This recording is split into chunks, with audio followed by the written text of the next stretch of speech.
아가서 4장 9절에서 11절 말씀 읽겠습니다. 나의 누이 나의 신부야, 네가 내 마음을 빼앗았구나. 네 눈으로 한번 보는 것과 네 목의 구슬 한 꿰미로 내 마음을 빼앗았구나. 나의 누이 나의 신부야, 네 사랑이 어찌 그리 아름다운지. 네 사랑은 포도주에 진하고 네 기름의 향기는 각양 향품보다 성하구나. 내 신부야, 네 입술에서는 꿀방울이 떨어지고 네 혀 밑에는 꿀과 젖이 있고 네 의복의 향기는 레바논의 향기 같구나. 아멘. 4장은 신랑이 신부에게 하는 고백입니다.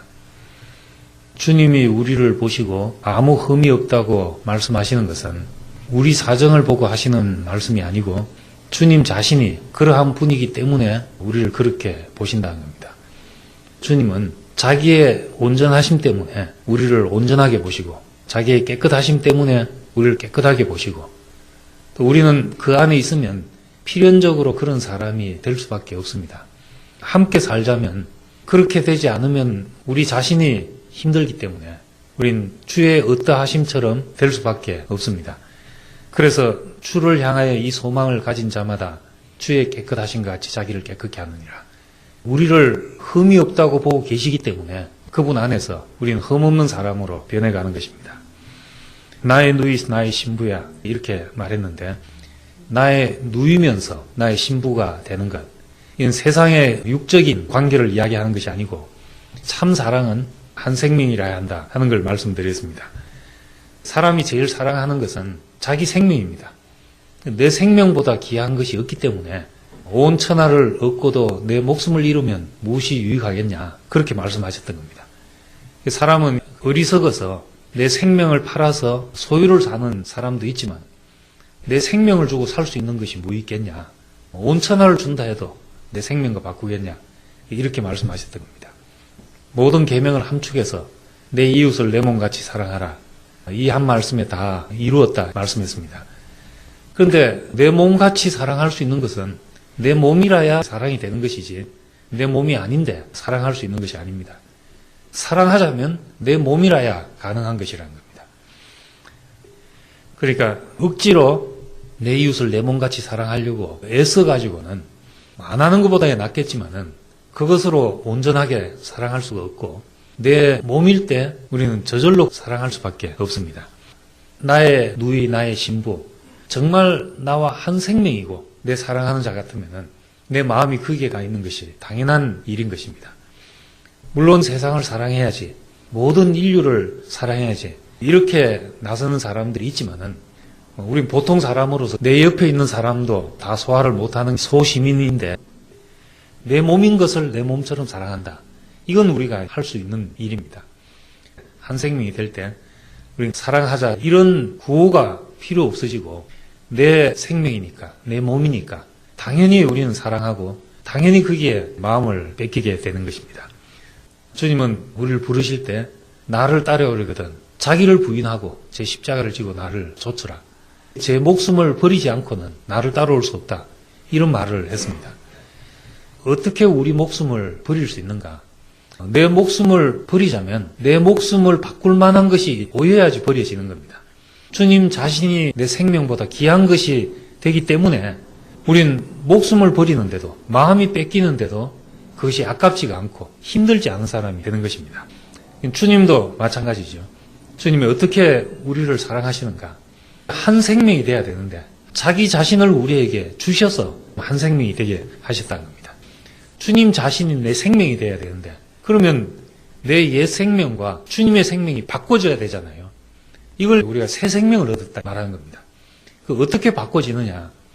내 생명이 되는 것은 내 생명보다 더 귀할 때 나를 버리고 그것을 내가 생명으로 갖게 되는 겁니다. 그렇지 않고는 1차적인 생명으로 생존을 위해서 나를 보존하기 위해서 살다가 가는 인생으로 끝나게 되는 겁니다. 나보다 더 귀한 것이 보일 때 내 인생을 쏟아부어서 다른 인생을 살게 되는 것이죠. 주님은 우리에게 그 일을 위해서 자신을 주셨고 주님 자신이 내 생명보다 더 귀하기 때문에 더 영광스럽고 아름답고 존귀하게 보이기 때문에 우리는 그걸 바꾸게 되죠. 내가 사는 것보다 주님이 사는 것이 낫겠다. 내가 첫날을 사는 것보다 예수 같은 사람으로 하루를 사는 것이 더 낫지 않냐. 이럴 때 우리 안에서 삶이 바꿔지게 되는 것입니다. 아담으로부터 시작해서 노아 때까지 몇백 년씩을 산 사람들이 있습니다. 그 사람들의 일생은 태어나서 누굴 낳고 몇 세에 죽었다. 이 얘기들이 전부입니다. 몇백 년을 살아도 걸레 짜듯이 쭉 짜보면은 한 줄밖에 안 나오죠. 그런데 짧은 인생을 산 예수를 보면은 이 사람은 짜도 또 나올 것이 있죠. 제자들의 표현대로 이 사람을 기록하자니까 세상이라도 다 두기에 부족하다. 이렇게 말했던 겁니다. 이 한 사람을 2000년 동안 말해도 또 말할 것이 있는 그런 사람. 이게 얼마나 복된 사람이냐 하는 겁니다. 정말 하루를 살더라도 짧은 인생을 살더라도 계수할 것이 있는 사람. 하나님에게 기록될 것이 있는 인생. 이런 인생이 되자면 주님 자신으로 내가 바꿔줘야 되고 그것이 내 인생에 가장 보배로운 것으로 여겨지면 나는 더 이상 내가 살지 않고 저분을 살게 하고 싶다. 내 육체를 빌려 들어서 저런 인생을 한번 살게 하고 싶다. 그것을 위해서 주님은 자신을 주셨고 우리는 우리 생명 대신에 그 생명을 가지고 살고 싶은 사람이 됐던 겁니다. 이럴 때 주님과 우리 관계가 나의 누이고 나의 신부고 이렇게 불려지는 관계가 되는 겁니다. 사람과 사람 사이에서도 마찬가지입니다. 다른 사람을 사랑한다는 것은 그 사람의 입장이 되는 것입니다. 내 입장에서 얘기를 계속 할 때 논쟁이 됩니다. 말은 상대방이 들으라고 하는 것이잖아요. 들으라고 하는 것이면 내 언어 가지고 되질 않고 그 사람의 언어로 말을 해야 되는 겁니다. 그래야 말 걸기가 되는 거죠. 내 언어로 말해버리면 독백이 되어버리는 겁니다. 우리 안에서 귀한 경험이 생겨나고 다른 데 돌아보지 않아도 될 만큼 풍요롭고 하다 보면은 우리끼리 쓰는 말이 생기죠.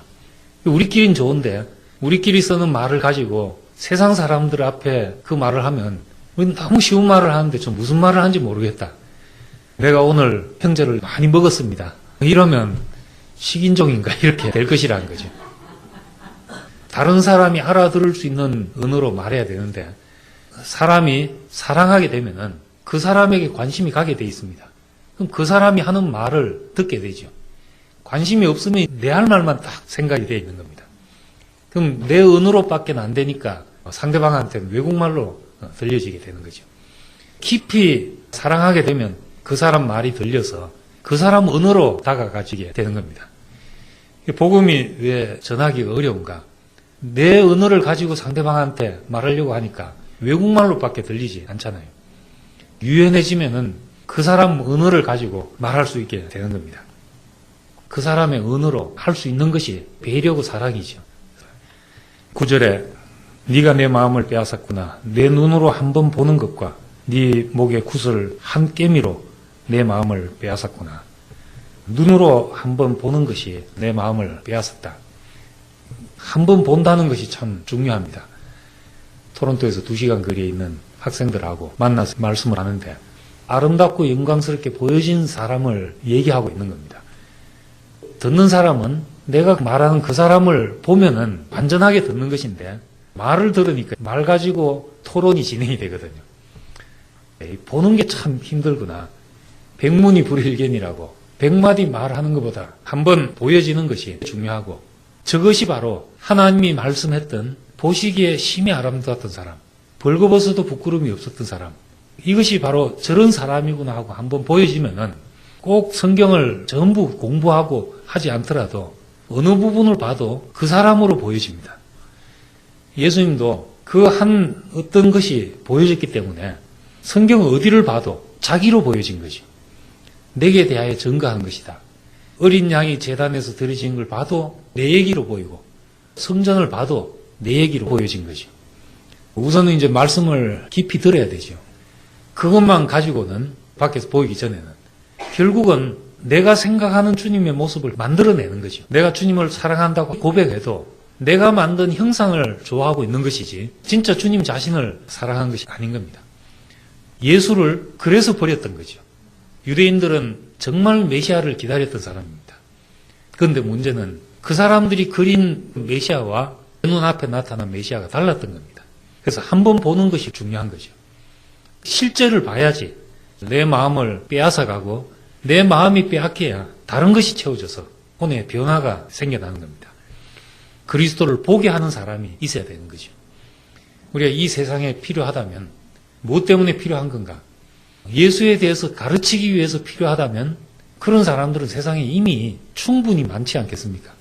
그리스도를 보게 하는 사람, 우리가 별것 아닌 사람이라 하더라도 내 깊숙이 그분이 자리 잡아서 내가 사는 동안 무엇을 하든지 꼭 그가 사신 것처럼 내 인생이 나타나실 때 그를 보게 하는 사람으로 살게 되는 겁니다. 우리는 그에게 사로잡힌 사람이기 때문에 내 마음이 뺏겼다, 혼이 뺏겼다 이렇게 말할 수가 있습니다. 내 목에 구슬 한 깨미로 내 마음을 빼앗았구나. 목의 구슬은 목걸이를 걸어주는 사람에게 목줄이 잡혔다 그 말입니다. 좋다고 할 게 아니죠. 잘 생각하고 할 일입니다. 성경에서도 순종을 의미하는 겁니다. 목의 구슬 한 깨미로 내 마음을 빼앗았다. 생명의 순종. 이것이 가장 아름다운 순종이죠. 팔이 나에게 순종하는 것, 내 의지대로 팔이 움직여지는 것, 이게 생명의 순종이잖아요. 생명의 순종이기 때문에 팔은 수고롭다는 생각을 하지 않는 겁니다. 그런데 생명 아닌 것이 생명을 따라오자면은 이때는 억지가 생기는 겁니다. 억지 순종이 되는 거니까 목의 구슬 깨미로 내 마음을 앗아갈 만큼 아름다운 것이 되지 않는다는 겁니다. 한 생명일 때 그때는 우리가 주님이 즐거워하는 것을 내가 즐거이 할 수 있는 사람이 되니까 이게 생명의 일치죠. 깊은 사랑은 생명의 일치에서 오는 것이다. 이제 이걸 말하고 있습니다. 순종도 한 생명일 때 완전한 순종이 되는 것이고 우리가 그를 따르는 것도 한 생명일 때 되는 겁니다. 10절에 나의 누이 나의 신부야 내 사랑이 어찌 그리 아름다운지 내 사랑은 포도주에 진하고 내 기름의 향기는 각양 향품보다 성하구나. 생명에 깊숙이 있던 것이 짜져서 나오는 것이 이 향품들입니다. 이 모든 것이 인격의 언어로 해석되어서 우리에게 들리는 것이니까 주님의 생명이 우리의 골수 속에 깊이 박혀가지고 짜면 짤수록 주님의 향기가 나는 사람, 이런 사람을 어찌 사랑하지 않을 수가 있겠냐 하는 거죠. 볼 때는 다 똑같은 표면을 갖고 있는데 짜질 때 보니까 다르더라. 뚜껑이 열릴 때 보니까 다르더라. 그때 향기 나는 사람이 되는 겁니다. 우리는 어떤 문제가 올 때 그것이 우리에게는 우리의 진가가 나타날 하나님이 우리에게 주신 기회가 되는 것입니다. 나무가 상처가 날 때 진액이 나오게 되고 바람이 불고 가시에 찔릴 때 향기가 나는 것처럼 그런 인생의 기회들을 우리가 잘 사야 되는 거죠. 문제가 올 때 또 어떤 위기가 올 때 결정적인 순간에 이것이 내가 주님을 나타낼 내 인생에 주신 더 없는 기회구나. 이렇게 생각된다면 인생 전체가 복되지 않을 수가 없습니다. 11절에 내 신부야 네 입술에서는 꿀방울이 떨어지고 네 혀 밑에서는 꿀과 젖이 있고 내 의복의 향기는 레바논의 향기 같구나. 입술에서는 꿀방울이 떨어진다. 사람이 참 아름답다고 느껴질 때는 말을 들으면서 느낍니다. 말이 정말 꿀방울 떨어지는 것 같다. 혀 밑에 젖과 꿀이 있어가지고 입만 열면 젖과 꿀이 흐르는구나. 이렇게 느껴질 때 이 사람에게 어떻게 우리가 마음을 뺏기지 않을 수 있겠냐는 겁니다. 우리의 입이 살리는 말이 나오고 하나님 말씀이 나오고 영혼을 소생케 하는 말이 나오고 그 입에서 꿀방울이 떨어지는구나. 젖과 꿀이 저 속에 있어서 끝없이 흘러나온다. 우리가 그런 사람으로 드러나게 될 것이고 나의 누이지만 나의 신부로 여길 것입니다. 아름다운 말만 하고 살아 정말 사랑받을 수 있는 길이 얼마든지 있습니다. 이 말씀대로 입에서 꿀방울이 떨어지고 혀 밑에 젖과 꿀이 흐르고 의복의 향기가 레바논의 향기처럼 이렇게 된다면 찾아와서 사랑하게 될 것이고 우리 인생에 주신 복을 다 누리고 살게 될 것입니다. 기도드리겠습니다. 아버지 하나님, 우리를 당신의 생명과 하나로 부르시고 당신 자신으로 우리를 보시고 필연적으로 주님의 어떠하신 같이 변해갈 수밖에 없도록 우리를 부르신 것을 감사드립니다. 우리에게서 나타나는 삶과 행위와 모든 것이 당신의 생명과 한 생명 안에서 나타나지는 것이기를 원하고 한 생명이란 사실만 보존되고 간직되기를 원합니다. 예수님 이름으로 기도드립니다. 아멘.